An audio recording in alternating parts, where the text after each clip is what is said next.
When you think of James Bond, what comes to mind? The answer will be different for all of us, but there's a lot of interest in the small personal items Bond carries every day. And that's why we're looking at James Bond's everyday carry and why this can be a helpful tool, especially for young gentlemen. Many of these items appear in the films or they're referenced in the books simply to set the feel for the character. And it's important to remember Bond styles and brands cover a wide range of years that has evolved from more modern films. In this video, I'll show you 7 Bond EDC essentials you can still buy today. There are a range of items and brands featured in movies or in the Bond novels. We'll look at grooming, writing instruments, watches, and a few understated accessories Bond constantly relied on. If you're a longtime Bond fan, much of this will be familiar, and I've narrowed it down to some fan favorites. My name is Scott, and I explore timeless living with new videos weekly. Subscribe if you're interested. My goal with this video is to connect those who aren't deep into Bond lore with the tools to borrow Bond's way of living without turning it into a costume. Because especially today, Bond still resonates with younger men for a reason. He represents calm, restraint, and readiness in a noisy world. And once you notice his personal kit, you'll start to understand why. Let's start with fragrance, because this is one of the most direct references James Bond writer Ian Fleming ever gave us. In the novel Moonraker, Fleming explicitly notes that Bond wears Floris number 89.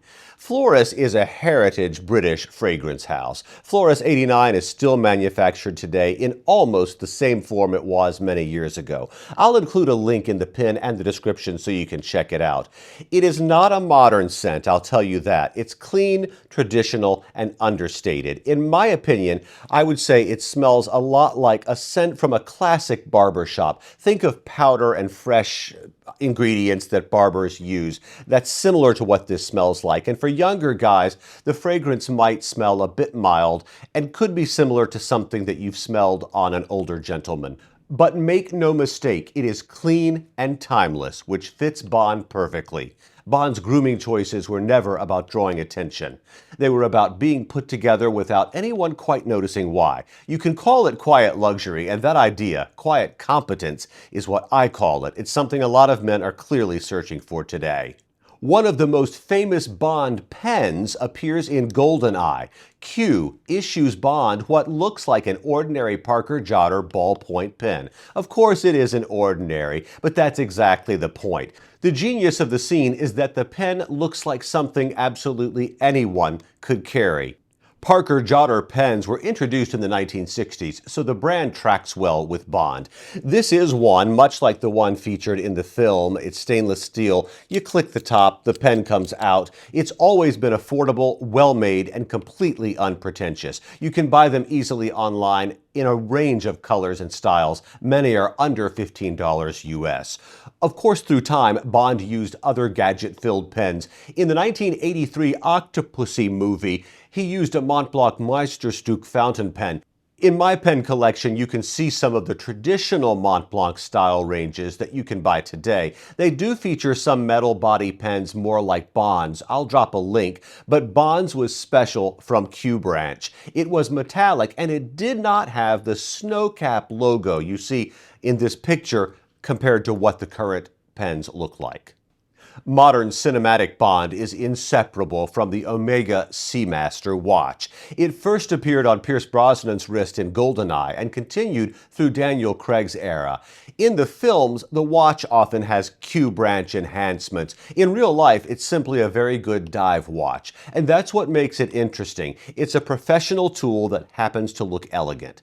Seamaster watches are available in a wide range today. Those include a 007 commemorative series for true fans. Bond's watch choices were never flashy status symbols. They were instruments. And that's a theme we'll keep seeing. Objects chosen by him or by Q Branch for capability, not necessarily for display. Before Omega, there was Rolex. In Ian Fleming's novels, Bond wears a Rolex Submariner. Sean Connery also wore one in Dr. No. The Submariner was originally a tool watch for divers, simple, durable, and legible. And that's what Fleming admired about it when writing the books. Bond wasn't written as a fashion-forward character. He was written as someone who chose the best tool for the job. That philosophy still appeals, especially now when so much feels disposable. This is one of Bond's most famous items. The Walther PPK appears in both the books and the films, beginning with Dr. No.